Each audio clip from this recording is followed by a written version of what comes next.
বিসমিল্লাহির রহমানির রহিম। এগুলো অতীতের লোকেরা করে গেছে। কারা এগুলো আবিষ্কার করেছিল, হরতালের এই নিয়মটি কারা দিয়েছিল জানি না। তবে এই হরতালের মধ্যে অনেক জুলুম, অনেক অত্যাচার নিরপরাধ মানুষদের উপরে হয়। অপরাধ করে একজনে, শাস্তি পায় আরেকজনে। অথচ আল্লাহর কোরআনে আল্লাহ বলেছেন, ওয়ালা তাজিরু ওয়াজিরাতুন ওয়িজরা উখরা, কোন একজন অপরাধী আরেক অপরাধীর অপরাধের বোঝা বহন করবে না। আরেকজনের কৃত অপরাধের শাস্তি একজন নিরপরাধী ব্যক্তি কখনো বহন করবে না। এগুলি চেঞ্জ হওয়া দরকার। আমাদের রাজনৈতিক সংস্কৃতিগুলি ইসলামাইজেশন হওয়া দরকার। ইনশাআল্লাহ চেষ্টা চলছে। এগুলি একদিন এসব জিনিস থেমে যাবে ইনশাআল্লাহ। এগুলি অতীতের কিছু লোকেরা যাদের জ্ঞান ছিল না, চার বিষয়ে যাদের জ্ঞান ছিল না, তারা আবিষ্কার করে আবর্জনাগুলো রেখে গেছে। সে আবর্জনার সাগরে এখন আমরা হাবুডুবু খাচ্ছি। এই আবর্জনা থেকে মুক্ত হতে হবে। রাস্তাতে কোনো জিনিস ফেলে রাখা যাবে না। যা গত জুমার বিবরণে বলছিলাম যে রাস্তায় আল্লাহ রাসূল বসতে নিষেধ করলেন কেন? ভ্যানের যাতায়াত অসুবিধা হবে, গাড়ির চলাচল অসুবিধা হবে আপনি রাস্তায় বসে থাকলে। তখন সাহাবীগণ বললেন রাস্তা ছাড়া বসার কোনো জায়গাই নেই। তখন আল্লাহ রাসূল বললেন তাহলে রাস্তার হক দিতে হবে, যা আমরা অবগত হয়েছি। সম্মানিত মসজিদের মুসল্লি, এই কথা থেকে আমরা একাধিক দিন বলেছি রাস্তাঘাট বন্ধ করা হরতাল হারাম, রাস্তাঘাট বন্ধ করা হরতাল হারাম, রাস্তাঘাট বন্ধ করা হরতাল একেবারেই হারাম। মানুষের চলাচল যেটাতে অসুবিধা হবে সেটা হারাম। অবুঝ মানুষেরা আজকে এইভাবে পদক্ষেপে নেমেছে যারা শরীয়ত সম্পর্কে বহু দূরে।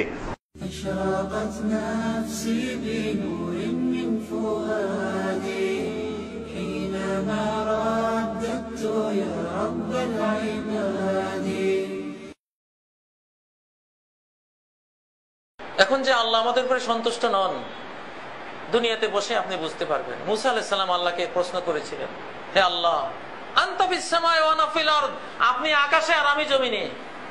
ফামা আলামাতু গাদাবিকা মিন রিদা, আপনি কি আকাশে আমার উপরে রেগে আছেন না সন্তুষ্ট হয়ে আছেন? কি আলামত দিয়ে আমি বুঝবো? তখন আল্লাহ বললেন, জমিনে তোমাকে যারা শাসন করবে, আমি যদি তোমার উপর সন্তুষ্ট থাকি তো শাসকদেরকে তোমার প্রতি দয়ালু করে দেব, ভালো করে দেব, ওদেরকেও সৎ মানুষ বানিয়ে দেব।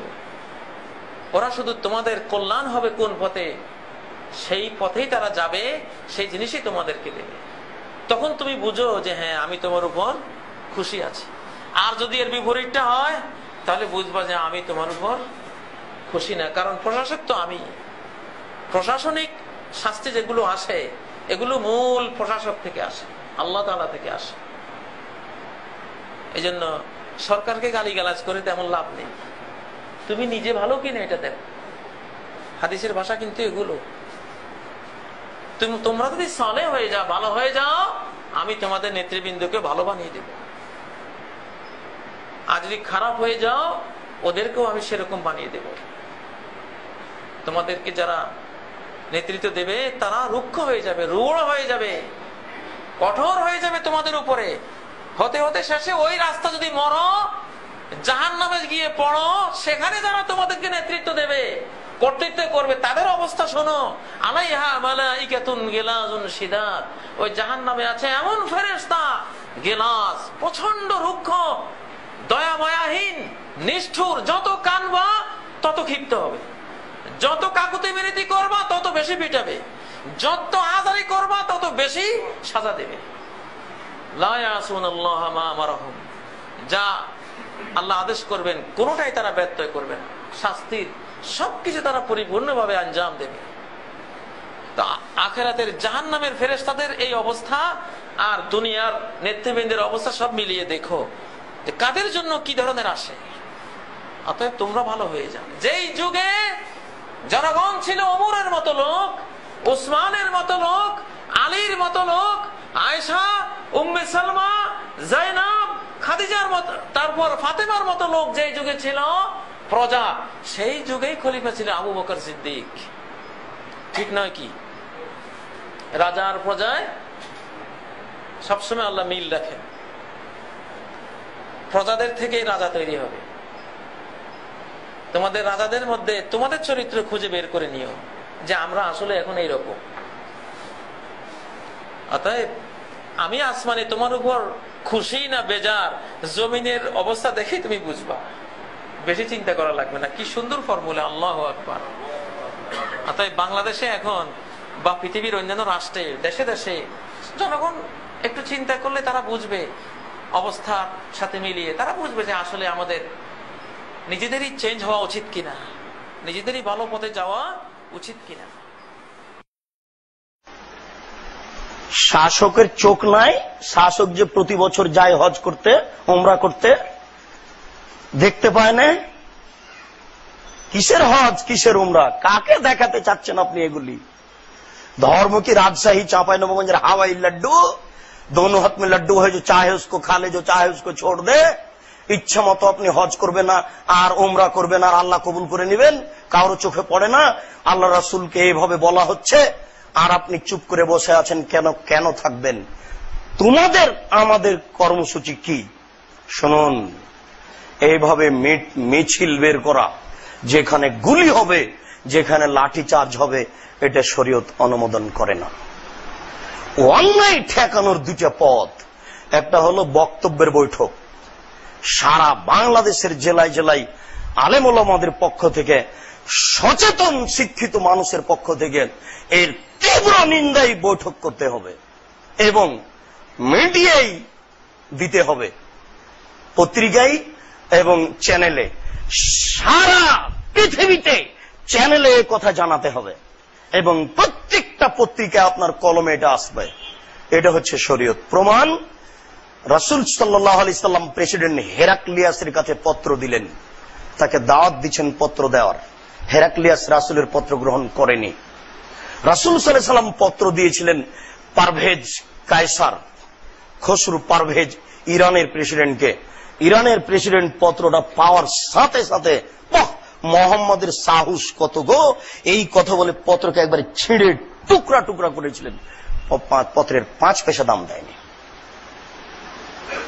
তো এই পদ্ধতি আপনাকে অবলম্বন করতে হবে। চিরদিনই অন্যায় থাকবে, একই অন্যায়, এরপরে আরো অন্যায় বেশি হবে। যত দিন যাবে তত মানুষ আগাছায় পরিণত হবে। যারা নেতৃত্ব দিবে তারা হবে ইতর শ্রেণীর মানুষ, তারা হবে আগাছা। ওরাই তো বিলের ধারে গামছা পরে খালি পায়ে ছাগল চড়ায়, তো তারাই তো নেতা। আল্লাহ রাসূল বলছেন ও হচ্ছে একেবারে ইতর শ্রেণীর, নিম্ন শ্রেণীর মানুষ। ও হচ্ছে গাইবান্ধা, রংপুর, গোবিন্দগঞ্জের ভাষায় বেন্নের বাচ্চা। ও হচ্ছে রাজশাহী, চাঁপাইনবাবগঞ্জের ভাষায় ছোট লোকের বাচ্চা। আপনি তার আশা করছেন কি করে? আপনি আশ্চর্য। আল্লাহ রাসূল বলছেন এই কথা, নেতৃত্ব দিবে আগাছা। আল্লাহ রাসূল বলছেন নেতৃত্ব দিবে ইতর শ্রেণীর মানুষ। আল্লাহ রাসূল বলছেন যে নেতৃত্ব দিবে কয়েকদিন আগে বিলের ধারে পুকুর পাড়ে গামছা পরে খালি পায়ে ছাগল চড়াতো, ওই হবে নেতা। আপনি তার চাইতে পারেন নবীর করলেন, ধর্মের করলেন, সে উল্টা পথে চলবে, এই কথাই ঠিক। ও যখন উল্টা পথে চলবে তখন আপনি তার পথে পা দিবেন, এই কথা ঠিক নয়। প্রমাণ দিতে হবে। আমি তার পক্ষের মানুষ নয়, আপনাকে কথা বলে রাখলাম। গণতন্ত্রই সবচেয়ে খারাপ। গণতন্ত্রের পরিণতি এটা। গণতন্ত্রের একটা প্রহসন, তাছাড়া কিছু নয়। পৃথিবীতে সবচেয়ে ন্যাক্কারজনক, নোংরা, জঘন্য, বর্বর কাজ হচ্ছে গণতন্ত্র। এর চেয়ে খারাপ কোন কাজ পৃথিবীতে বর্তমানে নেই। অতএব যুবক দল, সম্মানিত দিনী ভাই বোন, আপনাদেরকে খুতবার শেষে গত জুমায় সতর্ক করেছি, ফিরে আসতে হবে এই পথ থেকে। এই পথ রাসূলের নয়। রাসূলের পথ হচ্ছে তুমি পারলে মিডিয়া দখল করো, যেমন জাকির নায়েক সারা পৃথিবীর মানুষকে কাট করে দিয়েছে। সব মিডিয়াতে আপনি এই কথা বলেন, এটা ঠিক নয়। প্রত্যেকটা পত্রিকা বলেন, আপনি এই কথা ঠিক নয়। প্রত্যেকটা যে দেশে জেলা ভিত্তিক শহরে বক্তব্য দিয়ে আপনি বলেন, এর তীব্র নিন্দা করি। কিন্তু রাস্তায় নেমে গেলেন এইভাবে যে এখানে গুলি হবে, লাঠিচার্জ হবে, জীবন যাবে মানুষের, এই পথ রাসূলের কোনদিনই নয়। কোন সাহাবী করেননি, কোন তাবী করেননি, কোন যুগে করা হয়নি। এটা পদ্ধতি ঠিক নয়। এটা হলো গণতন্ত্রের পদ্ধতি। গণতন্ত্রের পদ্ধতি ইসলাম গ্রহণ করে না। আপনি শরীয়ত ঠেকাতে চাচ্ছেন কেন? আমার হাতে জিম্মেদারি দেওয়া হয়েছে। কেউ যদি আজকে বাংলাদেশের লোক 3 নম্বর শ্রেণীর বোকা শ্রেণীর লোক যদি বলে যে কোরআন মাজিদের আয়াতের পরিবর্তন করতে হবে, তাহলে হয়ে গেল। আশ্চর্য। সারা পৃথিবীর মানুষ যদি বলে কোরআনের আয়াত পরিবর্তন করতে হবে, 5 পয়সা দাম নাই। এই চাপে নবগঞ্জের ভাষাতে যে কলা দেখায় না, ওই কথার এই কলা দাম নাই, 5 পয়সা দাম নাই। কিয়ামত পর্যন্ত সারা পৃথিবীর মানুষ যদি বলে কোরআনের আয়াতের পরিবর্তন করতে হবে, হবে না। কেন? ওটা রক্ষা কে করেন? আল্লাহ করেন। তবে প্রত্যেক অন্যায়কারীকে ঠেকানোর জন্য আল্লাহ ব্যবস্থা করেন, ওটা সময়ের ব্যাপার। সময় হলে মানুষ ঠেকে যাবে। তাই তো আপনাকে বলি আমি যে পৃথিবীতে মানুষের নিরুপায় রয়েছে। কে যদি দেখতে চান তাহলে দেখেন খুলনার অঘোষিত সম্রাট এরশাদ সিকদার টাকা দিয়ে নিজেকে ঠেকাতে পারেনি। যদি আপনি দেখতে চান দেখেন একবারে সারা দেশের প্রেসিডেন্ট সাদ্দাম রাতে রাতে দেশ দখল করে নিতে পারে, ক্ষমতা দিয়ে নিজেকে রক্ষা করতে পারেননি। আপনার দেশও তার জাজল্য প্রমাণ। কয়দিন আগে যারা ছিল আজ তারা নেই। এখন মনে হচ্ছে এই বাংলাদেশের গাছপালা, মাটি, নারী, পুরুষ সবাই আওয়ামী লীগ, এমন মনে হচ্ছে না? কিছুদিন পরে এটা থাকবে না, কোনো দিন থাকে না, চিরদিন থাকবে না। আপনাকে এটা মেনে নিতে হবে। এই দেশের মাটিতে মোগলেরা ছিল 750 বছর, আজ নেই। এই দেশের মাটিতে ইংরেজ ছিল 190 বছর, আজ নেই। এই দেশের মাটিতে পাকিস্তানিরা ছিল 24 বছর, আজ নেই। এটা পৃথিবীর গতি। আজ যার ক্ষমতা আছে কালকে থাকবে না।